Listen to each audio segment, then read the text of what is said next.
Para sa akin, this is the best performance of Vice Ganda in a movie ever. Kailangan legally adopted ko siya, kaya kailangan ko ng tulong mo. Only if you agree to be my coach para sa paparating na Miss Uniworld. Pero may isa akong kondisyon. Hindi ko pwedeng lumapit kay Angelo.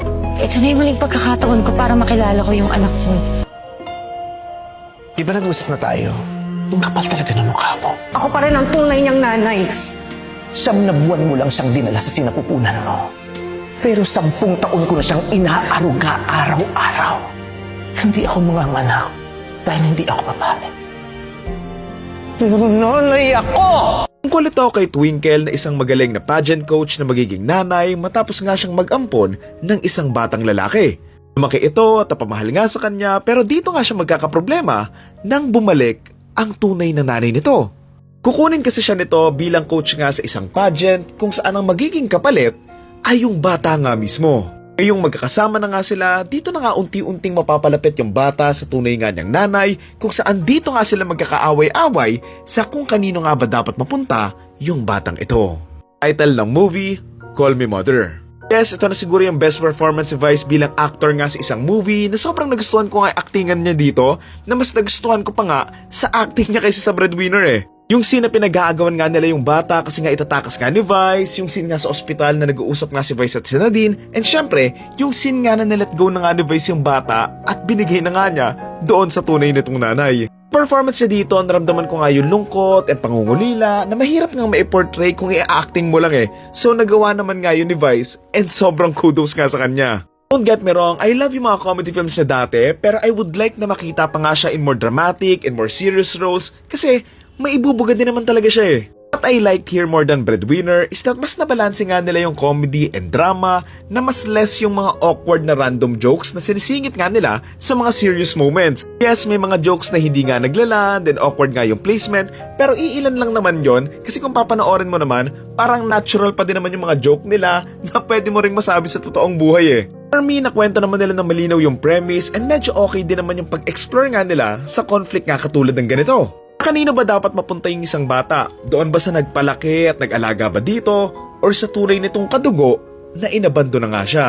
By the way, gusto ko din palang purihin yung acting ng bata dito kasi ang galing niya eh. Alam mo yung iyak niya, yung parang iyak talaga ng isang batang nandun nga sa ganong sitwasyon. Basta ang galing ng bata dito and kung may award for Best Child Performer sa MMFF, sa kanya na yon for sure. Pero what I didn't like with the story, pagdating nga doon sa dulo, naging safe yung film na nawala nga yung uniqueness sa story na ito. Kasi nung pumirma si Nadine doon sa adoption paper, sabi ko talaga, okay, so ibang klaseng movie to.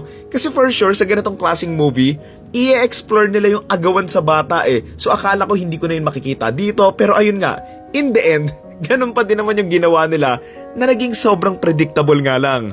Sobrang safe kasi ito lang talaga yung ending niya na napunta nga lang doon sa nanay, tapos nagkaayos sila, na okay naman, pero it's been done a lot of times na eh. May din kasi, na-off ako doon sa story na napunta nga kay Nadine yung bata, given na wala pa namang big moments na naipakita sa movie na deserve niyang makuha nga ulit yung bata.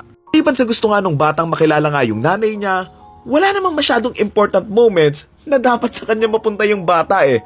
Given na, inabando na nga niya yung bata for the past 10 years. Malala pa dyan, aware naman siya kung nakanino yung bata eh, but still, hindi nga siya nag-reach out or hindi nga niya kinuha na kinailangan pang magkaroon ng pageant or 10 years after bago siya magka-interest na sobrang nonsensical lang. And gets ko pa kung wala siyang pera, tapos ngayon nagka-pera na siya, kinuha na nga niya yung bata. Pero kasi, kung makikita mo matagal na siyang mayaman. So dapat, matagal na siyang nag-try na kunin nga yung bata. So lastly, medyo nitpick na lang. I know this is a part of the plot, pero sana mas naipakita pa and mas naipasok pa nga sa story yung pagtatrain nga ni Vice kay Nadine kasi ayun naman yung point kung bakit sila magkakasama and magkakabanding ulit eh. Na doon tumakbo yung story lalo na nga in the middle sa mga ganong scene nga na doon nga nila pinag-grow yung kwento kasi para kasing dinisregard na nga lang nila yung mga pageant elements nga ng story na sana nga doon nila pinasok yung nagiging mag-close nga paunti-unti yung magnanay. Kasi nga nangyari, parang nawala na nga yung pageant training na mahalaga sana nga doon sa story. Yun lang naman, okay naman yung movie, may mga slight flaws and butas nga lang din talaga doon sa kwento. Pero, okay naman din. So yun, again, ang title ng movie ay Call Me Mother and ang torta rating ko for this film ay 7 out of 10.